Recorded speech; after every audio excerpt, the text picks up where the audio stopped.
Em nome do Pai, do Filho e do Espírito Santo. Amém. Ave Maria, cheia de graça, o Senhor é convosco. Bendita sois vós entre as mulheres, e bendito é o fruto do vosso ventre, Jesus. Santa Maria, Mãe de Deus, rogai por nós, pecadores, agora e na hora de nossa morte. Amém. São Felipe Neri, rogai por nós. Nossa Senhora de Fátima, rogai por nós. Em nome do Pai, do Filho e do Espírito Santo. Amém. Então, estamos aqui na página 275 da biografia de Paulo de Tarso, escrita pelo padre Joseph Rosner. E estamos falando do primeiro documento escrito do Novo Testamento. A última frase que eu li ontem, né? Foi essa: assim começou o Novo Testamento, cuja primeira página havia de ser uma carta ditada pelas necessidades do momento. Corria o ano 51, 20 anos depois da ressurreição do Senhor. O Padre Rosner coloca então a paixão e ressurreição de nosso Senhor Jesus Cristo no ano 31, né? Ao invés do ano 33.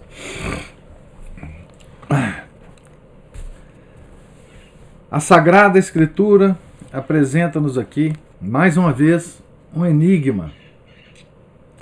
Nós, com certeza, teríamos agido de maneira totalmente diferente. Para dar início ao Novo Testamento, teríamos, por exemplo, anunciado solenemente: no princípio era o Verbo. Mas Deus age muitas vezes ao contrário do que pensamos. Ele é o totalmente outro. Em certas ocasiões, anuncia a sua obra com grandeza e solenidade. Por exemplo, quando diz: criemos o homem à nossa imagem. Ou quando se dirige ao universo: céus, escutai. E tu, terra, presta toda atenção, porque fala Javé. Isaías 1, versículo 2. Ou ainda quando envia um arcanjo para anunciar a encarnação de seu filho. Noutros momentos, porém, as suas obras surgem e desenvolvem-se como uma semente lançada no sulco de um campo. Ninguém a vê, mas subitamente a planta germina e cresce. Assim começou o Novo Testamento, na modesta oficina de Áquila. Aqui reconhecemos perfeitamente o Deus da encarnação, que fez o seu Filho revestir-se de carne na humilde casinha de Nazaré e tomar a forma de escravo no estábulo de Belém. Paulo conversou demoradamente com seus amigos acerca dos problemas dos Tessalonicenses e anotou numa tabuinha de cera os principais pontos. Percebe-se também que meditou e orou muito antes de pôr-se a escrever. Na verdade, todas as suas cartas são meditações escritas na presença de Deus, e alguém já chamou ao seu pensamento meditação orante. Na manhã seguinte, Timóteo foi comprar todo o material necessário: várias folhas de papiro, tinta, uma pena, um pedaço de pedra pómez para polir as partes rugosas do papel e afiar a ponta da pena, uma esponja para apagar eventuais deficiências de redação, goma de amido para colar as folhas e cera e fitas para lacrar a carta. Se dispunha de algum dinheiro, é possível que tenha comprado um tipo de papel chamado hierático, que tinha 13 polegadas de largura, cerca de 24 centímetros, e era um dos mais refinados e caros na época. Provinha do Egito, e se um navio se atrasava, era necessário recorrer ao racionamento. É pouco provável que Paulo se tenha servido do pergaminho, empregado apenas nos escritos particulares. Mais tarde, quando se encontrar na pobreza do seu segundo cativeiro em Roma, pedirá a Timóteo que lhe traga os seus livros e os seus pergaminhos, isto é, a sua Bíblia. E assim vemos os 3 amigos entregues ao trabalho. Na antiguidade, a atividade material de escrever era incompatível com o trabalho intelectual, além de que os dedos do apóstolo estavam entorpecidos pelo excesso de trabalho manual.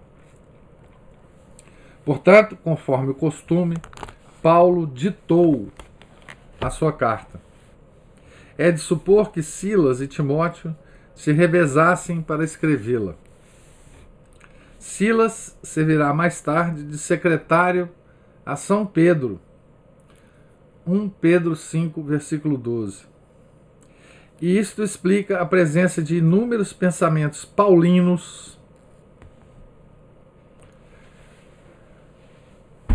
nas 2 epístolas do Príncipe dos Apóstolos. Devemos imaginar o escriba sentado no chão, de pernas cruzadas, segundo o conhecido modelo do escriba egípcio. Aqui tem uma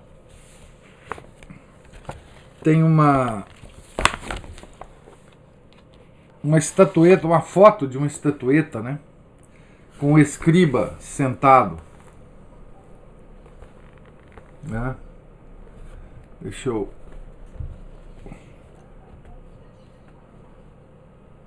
Essa é a foto do escriba sentado, escriba egípcio, né? Ele está lá com o material entre as pernas, né? Escrevendo.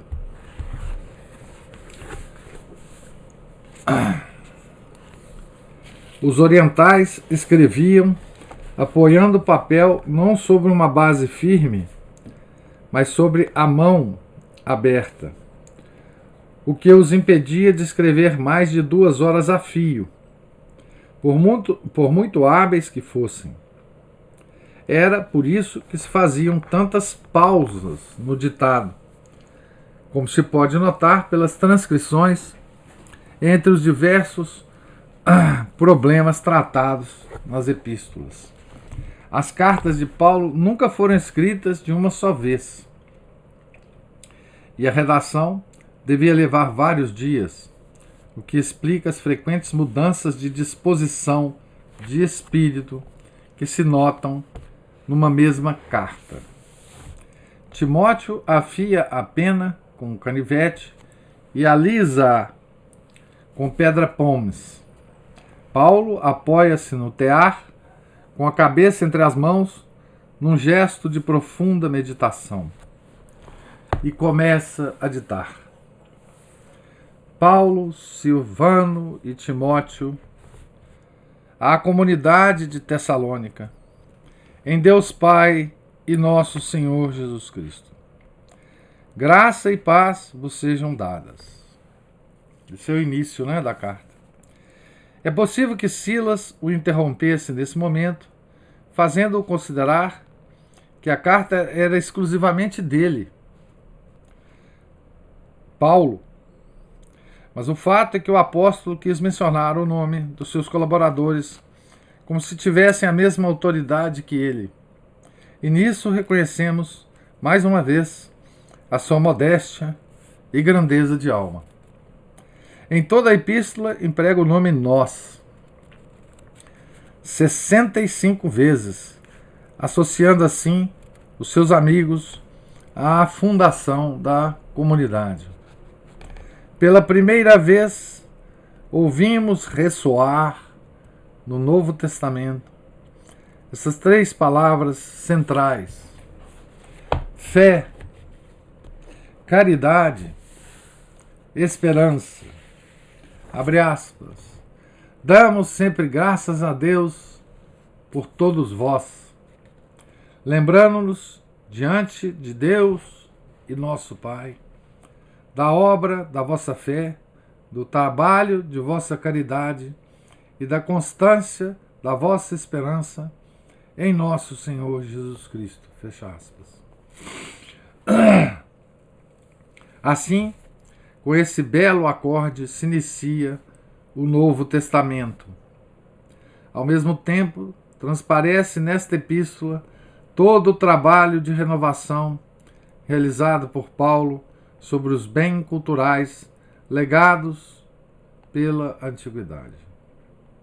O eros, amor de Platão, essa nostalgia da alma dolorosamente insatisfeita por não poder atingir a beleza inacessível e eterna, e o eros gnóstico, imerso na paixão sensual, transforma-se aqui no ágape cristão, na caridade, consequência do amor de Deus derramado nos nossos corações.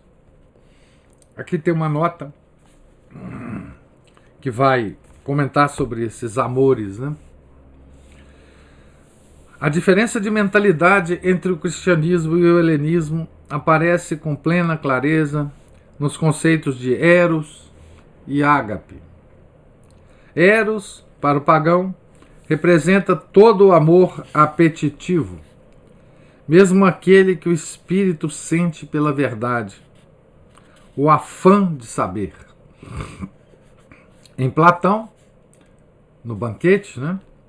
No diálogo chamado banquete, significa também o impulso que leva a alma à contemplação da ideia pura, da beleza eterna. Mas para ele, a ideia pura, Deus, não responde ao amor, não conhece e não ama o homem.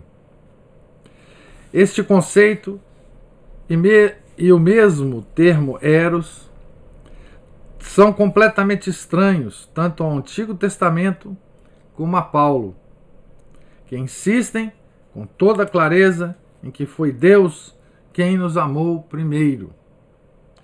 E a palavra ágape exprime precisamente esse duplo movimento amoroso de Deus para o homem, Gálatas 2, versículo 20, e do homem em resposta ao amor divino, 1 Coríntios 13. Também a palavra gnose, que designa o conhecimento de Deus, carece de reciprocidade para Platão. O homem está só. E também aqui a nova revelação vem ao encontro dessa solidão. Abre aspas. Agora, tendo vós conhecido a Deus, ou melhor, tendo sido conhecidos por Deus, fecha aspas, Gálatas 4, versículo 9. Aqui acaba a nota, né? Todo o tom da carta é solene e, no entanto, cheio de ternura, animado de uma profunda emoção, repleto dessa intuitiva delicadeza que sabe tomar consciência do estado de alma dos outros e partilhar das suas alegrias e sofrimentos. Não é um escrito polêmico, como as epístolas da terceira viagem, nem a exposição racional de determinadas ideias. Reflete, sobretudo, o estado de ânimo dos destinatários, nos quais a pregação acerca do juízo final tinha causado uma impressão tão profunda. E é por isso que as duas primeiras cartas de Paulo ambas dirigidas aos fiéis de Tessalônica, estão quase que exclusivamente inundados de luz escatológica. No entanto, seria falso deduzir daqui, como fazem alguns críticos, que a doutrina dos novíssimos constitui o centro da pregação cristã dos tempos apostólicos, ou que o dogma cristão nasceu e se desenvolveu a partir da ideia do juízo final. Paulo refere-se ao decreto eterno de Deus, pelo qual o Senhor, desde sempre, pensou nos Tessalonicenses e os escolheu para fazerem parte da comunidade cristã. Abre aspas, com efeito, sabemos, irmãos amados de Deus, qual foi a vossa eleição. A igreja, fecha aspas, né? A igreja tem as suas raízes na eternidade, num ato divino situado além da história, a que o apóstolo chama eleição, vocação ou escolha. O evangelho é a invasão de um mundo superior na esfera da vida profana. É o nascimento de um novo mundo no seio deste velho mundo votado à destruição. O apóstolo tinha experimentado em ampla medida que confessar Cristo abertamente era ser tido por elemento perturbador e politicamente suspeito. Abre aspas.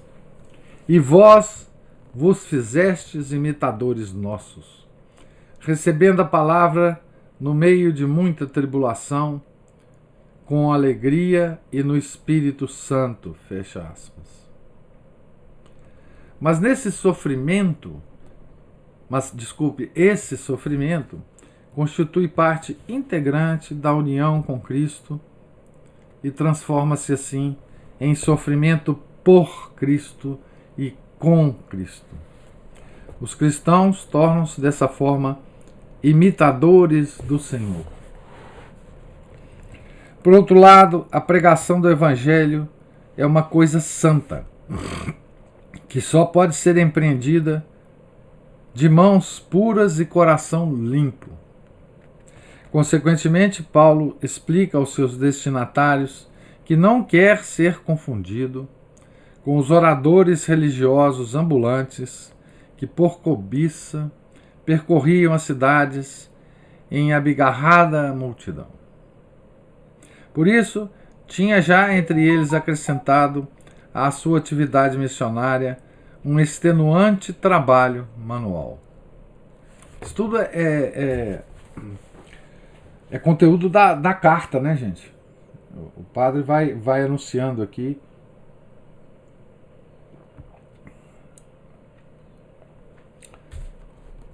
partes dessas duas cartas, né?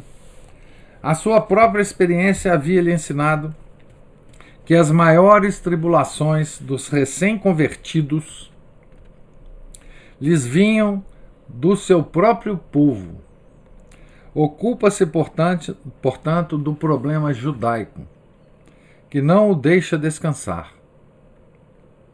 Durante toda a sua vida, verá com uma espantosa clarividência a enormidade do pecado de Israel, mas mesmo assim recusa-se a acreditar que esse povo esteja definitivamente condenado e que não continue a desempenhar algum papel no plano divino da salvação. À medida que vai ditando, Paulo sente crescer dentro de si a emoção. Precisa fazer uma pausa de que Silas também deve ter sentido necessidade.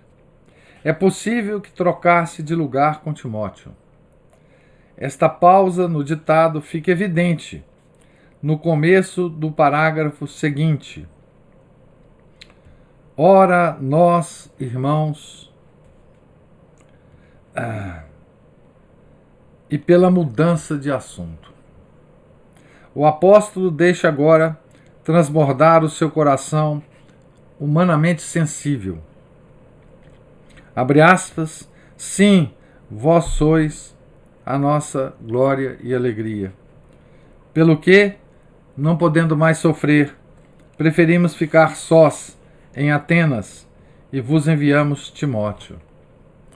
Fecha aspas. Mas todas as suas relações humanas estão apoiadas na sua relação com Deus. Paulo conhece muito bem a união dos corações que resulta da relação com Cristo. A igreja não é somente uma comunidade de fé e de culto. É, sobretudo, uma comunidade de caridade, uma aliança fraterna, cimentada no amor de Cristo e imbuída desse mesmo amor. Capítulo 2, versículos 17 e 20, capítulo 3, versículos 1 e 13. Então, isso aqui é muito importante na concepção paulina, né? da igreja, né? Nós não somos apenas uma comunidade de fé e de culto, né? Mas uma comunidade de caridade, de aliança fraterna, cimentada no amor de Cristo e imbuída desse mesmo amor. Quantas vezes tinha desejado visitar os seus Tessalonicenses? Abre aspas, mas Satanás nos impediu. Capítulo 2, versículo 18. Nós diríamos de maneira insonsa as circunstâncias adversas ou a situação política. Padre Rosner aqui está fazendo uma comparação, né, com a expressão que o Paulo usou, né? Mas Satanás nos impediu. Está dizendo que nós diríamos circunstâncias adversas impediram, né? A situação política impediu.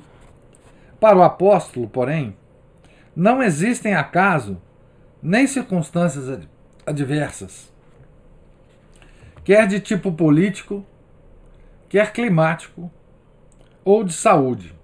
Para ele, não existe nada que seja impessoal ou neutro. Sabe que tudo o que acontece é causado por forças vivas e pessoais, que trabalham por Deus ou contra Deus. Deus ou Satanás. Não existe outra antítese. Essa concepção do mundo é de uma grandiosidade, uma grandiosa simplicidade, que voltaremos a encontrar nas grandes almas de têmpera de um Santo Inácio de Loyola.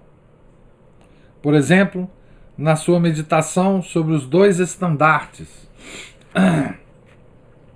Jerusalém ou Babilônia. Quem fez já a meditação de Santo Inácio, né, conhece essa antítese, né, Jerusalém e Babilônia. Segundo Paulo, não são nem as forças impessoais dos astros, nem os nervos, nem a hereditariedade, nem qualquer força terrena, o que decide do destino dos homens. Mas sim, os poderes pessoais e sobrenaturais, os anjos e os demônios. É por trás do cenário deste mundo que se encontram os que verdadeiramente movem os fios. Essa concepção de Paulo é muito real, né, nele. E a gente precisa se imbuir disso muitas vezes na nossa vida, né? Quando a gente considera circunstâncias do momento, né? Não só do momento pessoal, mas também do momento do mundo, né? quando se abate sobre o mundo, né? Fenômenos tipo o que nós estamos vivendo hoje, né? Essa meditação, né?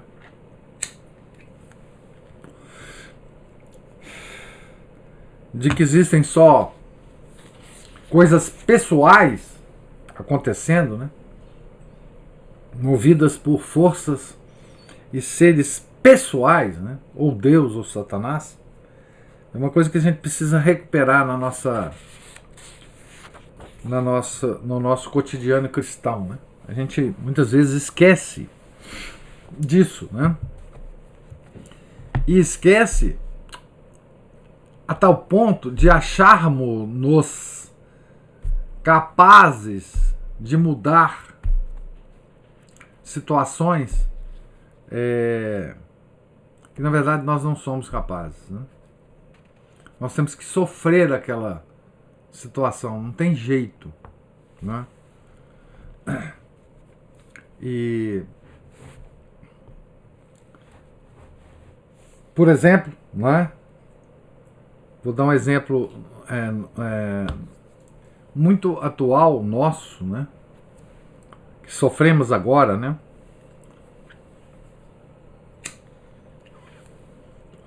A perspectiva que não está descartada totalmente de sermos todos obrigados a vacinarmos, né? Se uma força poderosa se constituir no mundo, né, de tal forma que ela nos force a nos vacinarmos, bem, não tem jeito de fugir, né? Tá certo? Podemos tentar de alguma forma, mas se não conseguirmos, essa força não não dá para fugir mesmo, né? Porque e Deus está vendo, né? Certo? Então essas forças que são pessoais, né? Que Paulo acreditava vir de uma única antítese que existe no universo, né? Que é Deus ou Satanás, né? Neste momento, Paulo interrompe o curso dos seus pensamentos com uma oração solene, na qual alude à segunda vinda de Cristo, capítulo 3, versículos 11 a 13. Em diversos manuscritos encontra-se nesse ponto um amém, indicativo de que terminou uma série de reflexões e se introduziu uma nova pausa no ditado. Na segunda parte da epístola, veja que isso aqui, que eu já estou lendo, né, é um comentário geral sobre a epístola, né, com fatos históricos e informações que não estão contidas na epístola propriamente, né. Na segunda parte da epístola, o apóstolo passa finalmente a falar do tema principal, a parousia de Cristo, até agora apenas anunciada no final de cada parágrafo. Em todo o cristianismo primitivo, há duas poderosas correntes de pensamento e de opinião que predominam alternadamente. Por um lado, a ardente esperança da instauração definitiva do reino de Deus. Por outro, o cumprimento dos deveres de cada dia, mediante as graças concedidas aos cristãos por Cristo no Espírito Santo. A primeira é profética, a instalação do reino de Deus, né? E está fundada no Antigo Testamento. A segunda é especificamente cristã. Ou seja, os deveres de cada dia, né? O cumprimento deles, né, mediante as graças concedidas aos cristãos por Cristo no Espírito Santo, né? Ambas, porém, têm a sua origem em Cristo, por força do duplo significado da sua missão: estabelecer o reino de Deus no tempo presente e, mais tarde, completá-lo pela sua segunda vinda, em que presidirá como rei messiânico ao juízo final, em que a caducidade deste mundo será absorvida pelo esplendor do mundo futuro. Então, o estabelecimento do reino de Deus já foi feito, né? Nós somos parte desse estabelecimento no tempo presente, né? Porque somos membros da igreja, do corpo místico de nosso Senhor Jesus Cristo, né?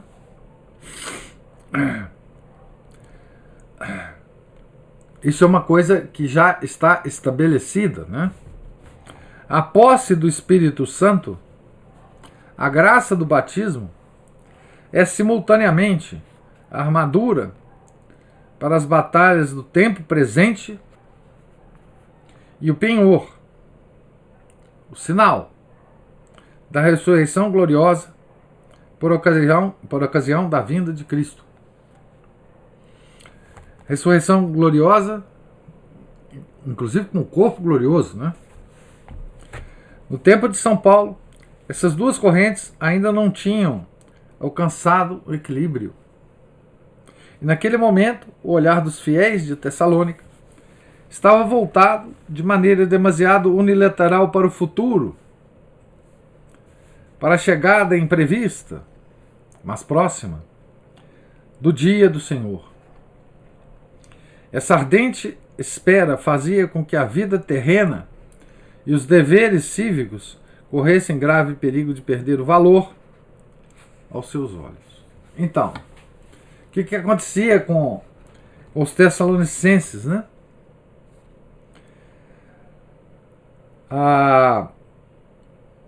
Essas duas coisas que existiam e existem até hoje, né? Essas duas correntes de pensamento, né? Que é o estabelecimento do reino de Deus no tempo presente, né? Tá certo? E mais tarde, depois do juízo final, né? A ressurreição gloriosa. Essas duas coisas estavam emboladas na cabeça das pessoas, né? Como se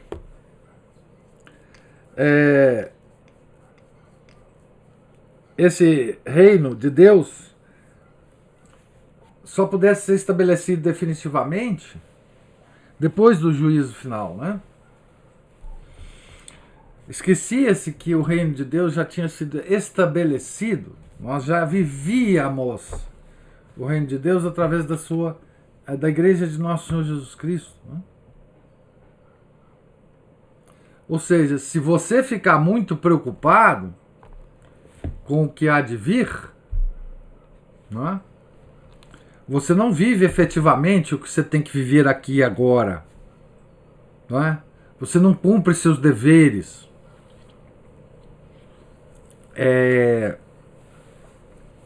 de habitante do reino de Deus, né? Por meio das graças, como cristão, e recebidas do Espírito Santo, né?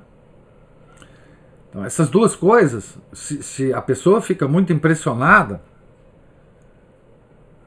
com o reino de Deus que há de vir, ela esquece o reino de Deus que ela já vive, né? E aí as coisas se complicam. E essa situação era exatamente a situação dos tessalonicenses e de muita gente hoje, né? De muita gente hoje. Muita gente que eu digo é assim, é muita gente.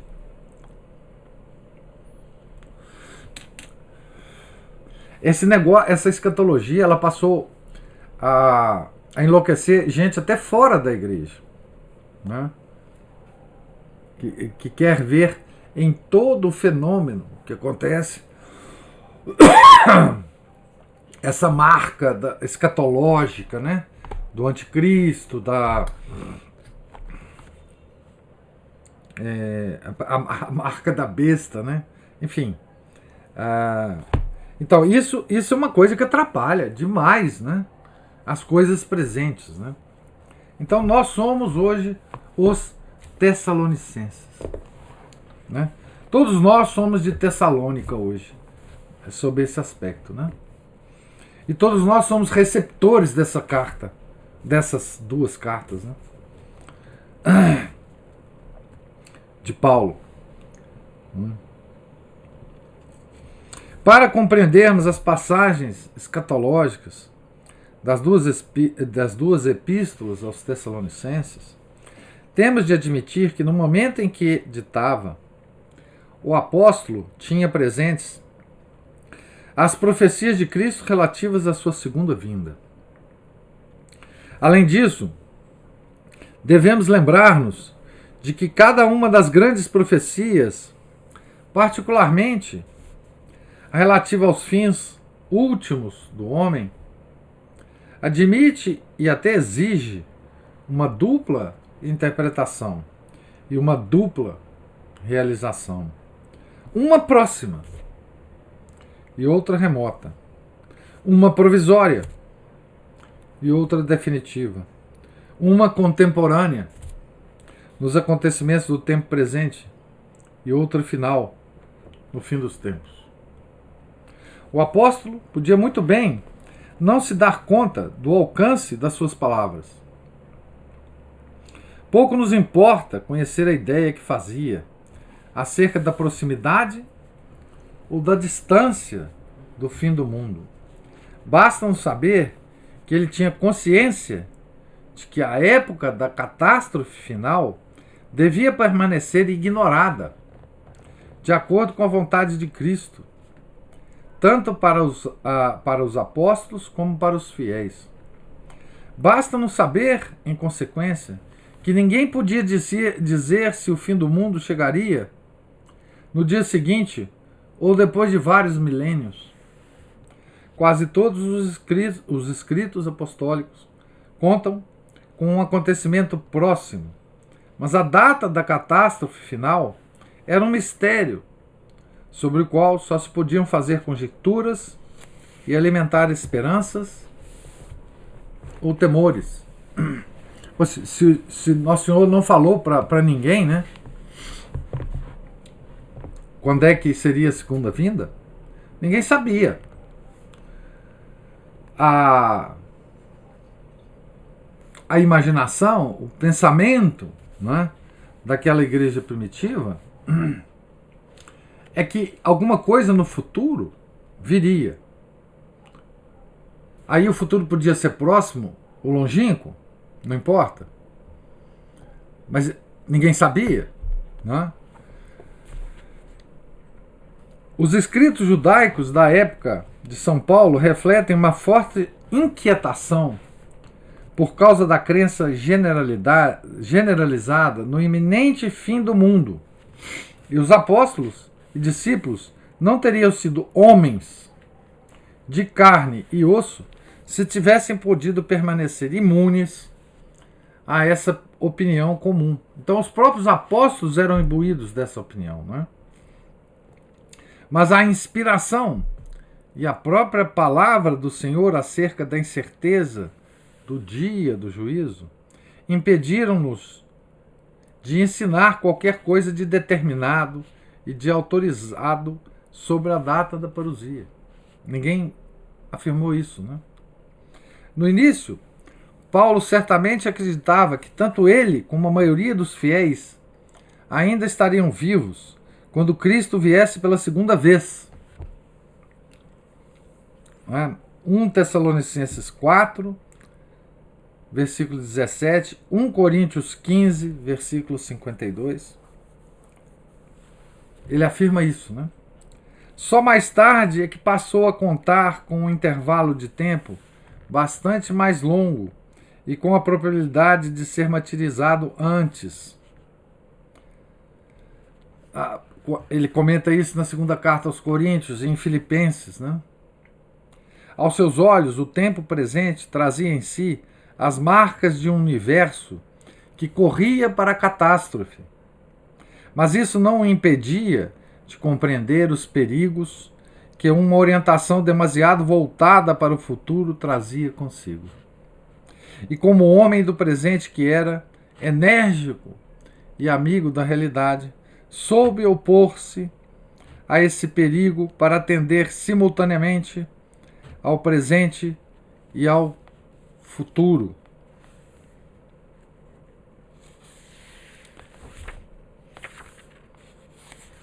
Deixa eu ler mais um pouquinho aqui. Vamos ver onde que a gente pode parar. Essa leitura está muito interessante aqui. Para ele, a vida presente só tem valor na medida em que é uma vida em Cristo e se encontra desde já permeada e saturada de forças divinas. A sua vivência de Cristo confere-lhe o sentimento de uma soberana liberdade, de uma segurança e de uma superioridade absolutas em relação ao mundo. Esse pensamento já pertencia ao depósito da fé cristã antes de São Paulo, pois o Senhor tinha dito, abre aspas, trabalhai enquanto é dia, fecha aspas, João 9, 4. O apóstolo era, porém, o homem predestinado para definir o sentido oculto dessa expressão. Por estar em Cristo, o cristão participa já nesta terra do estado bem-aventurado da salvação. Dessa forma, Paulo volta a centrar a atenção dos cristãos nas tarefas do tempo presente. Liberta a expectativa da parousia, do seu exclusivismo perigoso e aproxima o cristianismo da vida, tornando-o capaz de enfrentar a realidade atual. É, portanto, um erro afirmar que a ética paulina tirava sua força da ideia de um próximo fim do mundo. Aqui é uma defesa que Padre Rosner faz, né, de Paulo em relação a alguns críticos, né, que exageram a preocupação de Paulo com o fim do mundo, que sim, ele achava que estava próximo, né, cada vez que ele, com o amadurecimento, né, de suas concepções, ele foi afastando cada vez mais a parousia, né? Mas sim, os apóstolos achavam que a segunda vinda ia acontecer muito mais rapidamente, né? Talvez eles em vida ainda, né? Certo? O que mostra como esse assunto era presente na mente das pessoas, né? Embora todos soubessem que a data ninguém podia saber, né? Mas eles acreditavam que era próximo, né? De novo, né, eu lembro, Santo Agostinho também, no século V, né, quando o Império Romano ruiu, ele também achava que aquilo seria o sinal claro do fim do mundo próximo, né? E assim foi as gerações, assim foram as gerações dos cristãos. A cada geração nós, enfim, temos sinais, né, do fim dos tempos, né? Depois de 2000 anos, nós já temos suficiente experiência para a gente não preocupar com isso, né? Para que a gente não coloque em risco a nossa vida cotidiana, os nossos afazeres cotidianos, o nosso cumprimento dos deveres cotidianos, em função dessa segunda vinda, né? Que já passou essa ideia de que ela estava próxima já tem 2000 anos que passa pela cabeça de todo cristão, né? Desde os apóstolos, né? Então, não é possível que isso não seja lição suficiente, né? Para nós, de que esse é um assunto que a gente não deve se preocupar com ele tanto assim. A gente deve se preocupar com o juízo final, sim, com as consequências do juízo final, certamente. Mas com a data, não. Né? Mesmo porque todos nós passaremos por ele. Mortos ou vivos. Se estivermos mortos na época, nós passaremos pelo juízo final do mesmo jeito. Se estivermos vivos, passaremos também. Então, é uma coisa que a gente deve aprender a relativizar, né, na nossa vida cristã, sem desconhecer. Né? Então, eu vou parar aqui na página 281, no pé da página 281, porque aqui a discussão ainda vai durar um tempo grande sobre essa epístola aos Tessalonicenses, né? Daqui a pouco nós vamos pegar a segunda epístola e comentar também, né? O Padre Rosen vai fazer isso aqui, né? Então, vamos parar por aqui hoje e eu pergunto se há alguma pergunta, alguma observação aqui sobre esse assunto tão importante e tão, para nós hoje, inclusive, tão atual, né? Eu tenho, professor. Pois não? Hoje eu finalmente li essa epístola aí aos Tessalonicenses. Uhum. E aí eu fiquei pensando, gente, como que pode alguém ainda negar o inferno com o que diz ali?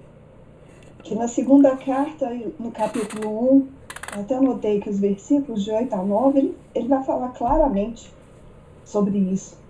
E depois ele fala também no capítulo 2 sobre a apostasia e o anticristo. Uhum. Aí eu fiquei pensando na aparição de Nossa Senhora em Fátima, como que ela vem, na verdade, reforçar isso, né? E falar o que a gente deve fazer, e aí quais são as nossas reais preocupações em relação a isso. Porque quando o senhor fala aí, né, disso tudo, de tudo que está acontecendo, que possam ser sinais do fim do mundo, essa escatologia, na verdade isso é uma distração, né? Isso nos distrai daquilo que a gente realmente tem que se preocupar. Dos nossos deveres cotidianos. Sim. Exatamente, Ana Paula, é exatamente isso. Essa coisa nos distrai, Poxa, se o anticristo está próximo, então vamos esperar ele aqui, não vamos fazer mais nada, não. Vamos ficar olhando só para um lado e para o outro. Mas não é isso que nosso Senhor quer da gente, não. Ele quer que a gente... Por isso que Fátima, ela fala o quê? Reza o texto todo dia. Sim. É isso que nós temos que fazer. É cumprir os nossos deveres. Porque nós já estamos no reino de Deus estabelecido. Nós não temos para onde fugir mais, não. Enquanto nós estivermos dentro da igreja, no corpo místico do nosso Senhor Jesus Cristo, nós já estamos vivendo no reino de Deus. Dentro das possibilidades atuais do reino de Deus. O reino de Deus já está estabelecido. Tá certo? Essa é a nossa diferença do panteísmo, né? Esse reino de Deus ele foi estabelecido por nosso Senhor Jesus Cristo, quando ele criou a igreja. Está pronto já, está aqui. Não tem mais nada que fantasiar sobre isso. Claro, ele será completado depois do juízo final. Isso vai ser transformado gloriosamente. Tá certo? Mas não importa, a nossa situação atual é que nós já vivemos no reino de Deus. Com todos os seus deveres, todos os seus direitos, que nos dá a graça de Deus, e pronto. Então, essa preocupação excessiva é só um diversionismo, é obra do maligno. É obra do maligno. Ele quer nos impressionar com essas coisas vindouras, pra gente ficar louco, confuso. Tá certo? Pra gente ficar louco e confuso. E não preocupar com os nossos deveres, cumprimento dos nossos deveres, né? De oração, de apostolado. E no terço, um terço que a gente rezar, a gente vai repetir a Ave Maria 53 vezes. Não é isso? 53 vezes ela fala na Ave Maria. A gente pede a Nossa Senhora que rogue a Deus por nós agora e na hora da nossa morte. Isso! São as únicas coisas que a gente tem de certeza. É esse momento que a gente está aqui agora, não é daqui a 10 minutos, é agora e na hora da nossa... E a morte, que a gente tem certeza que um dia a gente vai morrer. Mas a gente não presta atenção a isso. A gente vai fazer mecanicamente. São os dois momentos mais importantes da nossa vida, né? Agora e na hora da nossa morte. E a gente pede a graça de Nossa Senhora estar do nosso lado nesses dois momentos, né? Nos protegendo. O agora e na hora da nossa morte, né? São José, né? Que é o santo da boa morte, né? Que estava do lado dela e de Nosso Senhor quando ele morreu, né? É isso que nós desejamos. Agora, gente, o final do mundo, do qual ninguém sabe como é que vai se dar, como é que esse universo todo vai acabar? Gente, ninguém sabe. Para que ficar elacubrando sobre isso? Isso é diversionismo, isso é coisa do demo. Por isso que eu falo, eu não digo que eu não, digamos assim, eu não condeno quem tem um interesse, digamos, por esse assunto, um interesse, digamos, intelectual, uma vontade de ler sobre o Apocalipse, sobre as interpretações desses 2 milênios que temos do Apocalipse, não é? Nada disso, mas que isso não nos impressione, que nós não vejamos em cada fato que acontece politicamente no mundo um sinal do Apocalipse. A pandemia agora vai ser... vai acabar tudo, tal. A vacina vai ser acabar, aí a vacina agora é o sinal. Bobagem isso. Quando a gente preocupa com isso, se Deus preocupa com as coisas que nós temos que cumprir no nosso dia a dia. E além disso, essa preocupação traz uma deficiência na nossa fé, um enfraquecimento da nossa fé, né? Um esquecimento de que Deus está a cada momento, nós estamos a cada momento diante de Deus. E se isso é verdade, se nós temos confiança nisso, o que importa o resto? Importa nós estarmos diante de Deus sem ofendê-lo. O resto, ele fará de tudo para que a gente se salve. Então, o que nós queremos mais? Para que nós queremos saber das coisas que nos são ocultas, né? Então, nesse sentido que eu acho que além de falar, perdemos a leveza de viver. É uma certa... sabe o que nós estamos parecendo hoje? Nós estamos parecendo hoje com outra roupagem, né? Com os pagãos preocupados com o destino. Lembra quando eu li aqui, né? O destino, essa palavra para o pagão antigo, era um peso enorme. Era uma escravidão do destino, né? Pois bem, nós estamos diante de Deus, tá certo? O Criador de tudo, aquele que quer nos salvar. Antes de nós existirmos, ele já queria nos salvar, né? Tá certo? Então, assim, essa preocupação excessiva, ela nos faz um enfraquecimento da fé, nos torna um pouco indiferentes para essa presença massiva de Deus em nossa vida, né? Porque não tem nada mais poderoso, nada mais eu diria até escandaloso, do que essa presença pessoal de Deus em nossa vida. Essa coisa, assim, é uma coisa assustadora, digamos assim, né? E libertadora ao mesmo tempo, né? E libertadora ao mesmo tempo. Deus está nos vendo. Deus está sabendo de tudo o que nos acontece. Ele está sabendo até de coisas que a gente não sabe, né? Enfim, Deus está sabendo de todas as nossas dificuldades, de todos os nossos contradições. Deus está sabendo que se cada um de nós, né? Eu vejo as discussões na nossa associação, que tem muitos professores, né? Daqueles professores preocupados em que eles vão ser obrigados a tomar a vacina e que não sei o quê. Deus está vendo isso tudo. Isso tudo. Tudo isso. Tá certo? Então, a gente precisa ter um pouco mais de fé, né? Quando eu falo isso, eu não estou falando para vocês como um cara que... Eu estou falando para mim também, né? Porque eu também sou envolvido por essas besteiras todas, né? Essa confusão toda.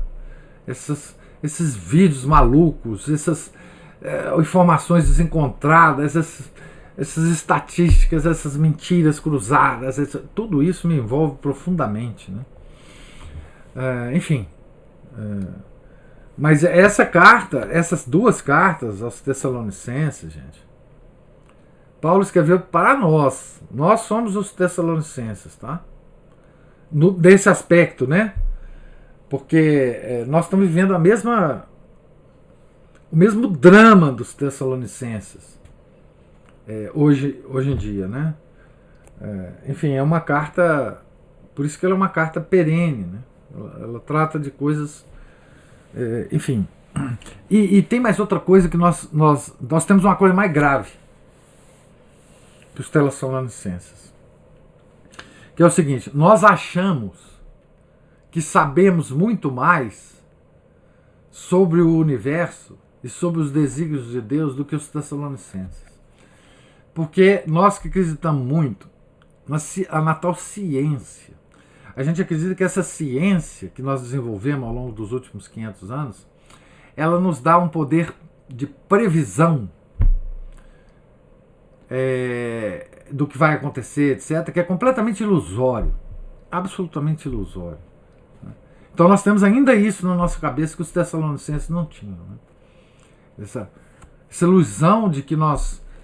não, mas hoje nós podemos saber disso, daquilo, etc. Ai de nós, né? Tá certo? Ai de nós. Ô professor, Sim. Queria falar mais uma coisinha. Pode falar. Se puder. Claro. É que não está diretamente ligado ao assunto, mas está. Assim, porque o senhor me tirou do imbróglio conceitual quando o senhor definiu para mim humildade. O senhor disse que humildade é um senso de realidade. Senso de proporção. E aí... Não sou eu não, né? Sim, mas foi o senhor que disse para mim. Sim. De onde que o senhor tirou, mas o senhor, eu ouvi da boca do senhor. Te conto depois. E anotei. Muito obrigado por me contar. Mas então, quando o senhor me contou isso, o senhor me tirou de um imbróglio, porque eu ficava pensando, meu Deus do céu, a gente tem que melhorar, né? Mas como é que é essa tal dessa humildade? Porque não adianta eu ficar fingindo para Deus que eu sou boazinha. O senhor acabou de dizer aí que Deus sabe muito mais coisas sobre nós do que nós mesmos, né? Então não adianta eu ficar fingindo para Deus que eu fazer o papel de boazinha, que eu estou fingindo para quem? Só se for para mim mesmo.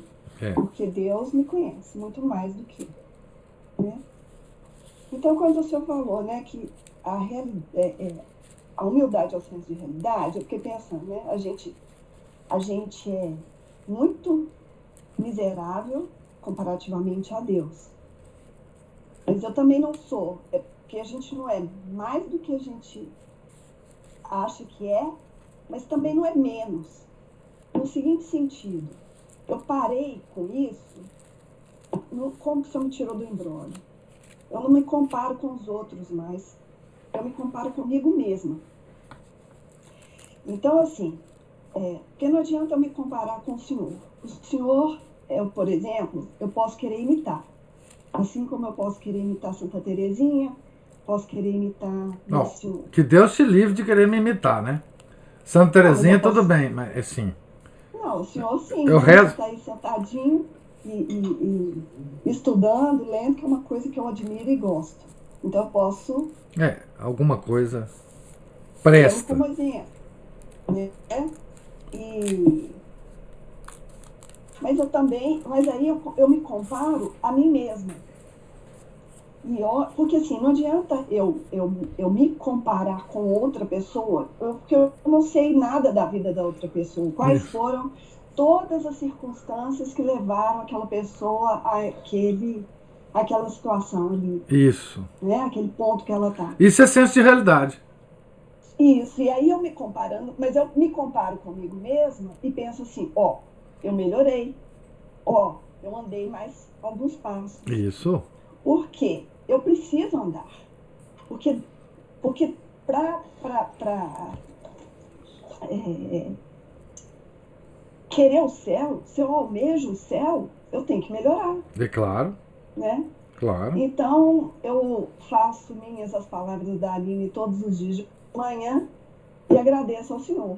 E isso para dizer ao Senhor, o Senhor me tirou do embrólio com esse conceito, porque essas conceituações, às vezes deixam a gente, né? É igual você falou, são várias informações e coisas que deixam a gente perdidas. E um conceito mal entendido, às vezes deixa a gente numa enrascada danada. É verdade. Não, né? isso eu concordo. A clareza em relação aos conceitos é muito importante para que a gente se coloque diante da vida de forma diferente. Agora, veja bem, a única coisa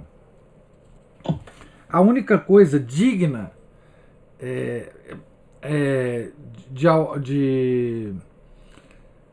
a única coisa digna de orgulho em nós não tem nada a ver conosco, que é o amor que Deus tem por nós. Por isso é que o senso de... Porque assim, de nós mesmos, só somos capazes de fazer o mal. Isso todos os santos nos ensinam. De nós mesmos, a única capacidade que nós temos é de pecar. E a única coisa boa que nós temos é o amor que Deus sente por nós, e através da graça Ele nos guia nessa vida. Então, realmente, nós não temos nada para nos orgulhar. Então esse é o senso de realidade mais claro que existe. Quer dizer, quando você parte desse princípio, que é um princípio da realidade, né? Da psicologia humana, da constituição humana, de como nós somos feitos, né? E de como nós somos matizados pelo pecado original, tudo se torna claro para nós. Tudo se torna claro para nós. Nós somos seres que precisamos procurar a graça de Deus para não fazer a única coisa que a gente sabe fazer muito bem feito, que é pecar. Todo o bem que a gente faz, a gente só tem capacidade de fazer por uma coisa que não nos pertence, que é a graça de Deus. Né? Então, isso é um ensino permanente da igreja. Né? Então, isso que você falou é certíssimo. O que a gente tem que fazer é compararmos-nos com nós mesmos nos vários momentos da nossa vida para ver se a gente está progredindo ou não na vida espiritual. Né? É a única coisa que importa para nós. Né? Porque você fala assim, mas eu não posso me comparar com o outro porque eu não conheço o outro. Mas esse outro pode ser uma pessoa próxima demais, mas você não conhece. Porque só Deus nos conhece perfeitamente. Né? Pode ser o cônjuge, pode ser um amigo íntimo. Não adianta se comparar com ele, você não sabe das circunstâncias da vida dele, não sabe como é que Deus está agindo na vida desse indivíduo para levá-lo à salvação. Então não adianta você comparar nada com nada. O que adianta é focar na nossa relação pessoal com Deus, que na expressão de São Paulo é viver em Cristo. Né? A única coisa que vale é isso, né? Não tem outra coisa. Né? Então, enfim, né? Esse foco na vida cotidiana, nos cumprimentos dos deveres de cada dia, porque no dia seguinte a gente não sabe se a gente vai estar aqui, né? Viver um dia de cada vez. Vocês vejam que até essa sabedoria ela é tão difundida na humanidade que aparece em tudo quanto é livro de autoajuda. De todos os lugares que vocês podem imaginar, tem esses conselhos. São conselhos cristãos, faz parte da nossa vida cristã, mas a gente tem que ler isso em livro de autoajuda, de Laí Ribeiro, tem um outro cara aí que fala de Jesus, o grande psicólogo, faz um sucesso danado, esqueci o nome dele aqui. Quer dizer, a gente Augusto Cury. Augusto Cury. A gente esqueceu tanto da nossa fé e da nossa doutrina que a gente precisa ficar lendo o livro de Augusto Cury e Laí Ribeiro para se lembrar de coisas comezinhas na nossa fé, que São Francisco de Assis já falava. Que a gente tem que concentrar no momento presente, é fazer as coisas, os deveres de Estado. Por que a igreja dá tanto valor aos deveres de Estado? A igreja fala que é mais importante do que rezar. Veja a gravidade dessa coisa. O seu dever de Estado. O seu dever para com seus próximos, para com sua família. O sustento seu e da sua família. O ganha-pão de cada dia. Pão nosso de cada dia nos dá hoje, não é isso? Então, isso é que é importante. É mais importante do que rezar. Quer dizer, isso significa o seguinte: se você não cumpre bem o seu dever de Estado, até a sua oração vai ser atingida. Tá certo? Até a sua oração vai ser atingida. Até a força da sua oração vai ser atingida. Então, assim, é isso. É o senso de realidade. A realidade da vida. Deus é realidade. Deus é a mais pura e concreta realidade.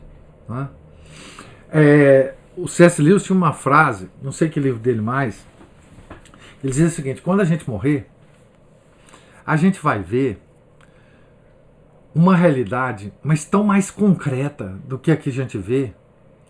E aí a gente vai descobrir que tudo que a gente vivia tinha um véu.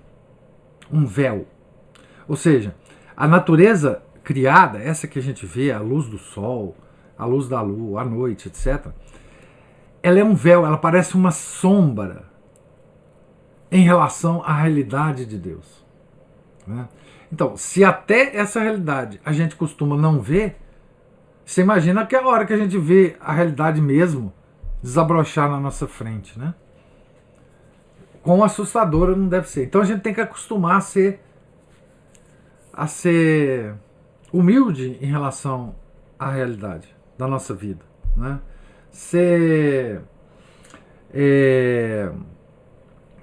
Aceitar a realidade como ela é. As nossas doenças, a nossa velhice, a nossa incompetência, a nossa falta de inteligência, a nossa... Isso. A Aline lembrou aqui um termo muito melhor do que todos que eu usei aqui, né? Nós desenvolvemos a docilidade à realidade, né? Ser dócil. Tá acontecendo, tá. O caso é grave, mas tá. E daí? Tá acontecendo. É trágico, tá acontecendo a pandemia. É trágico. Mas vamos olhar. Porque fechar os olhos é pior. Qualquer coisa na vida é assim, né? Docilidade à realidade é parte integrante da humildade. Integrante da humildade. Ser dócil. Dócil significa realmente está acontecendo, eu não posso negar, está acontecendo comigo, está me influenciando, mas tá bom, é isso mesmo, Deus está vendo, vamos lá. Vamos contornar aqui do jeito que eu posso contornar e vamos lá, né? Certo? É isso.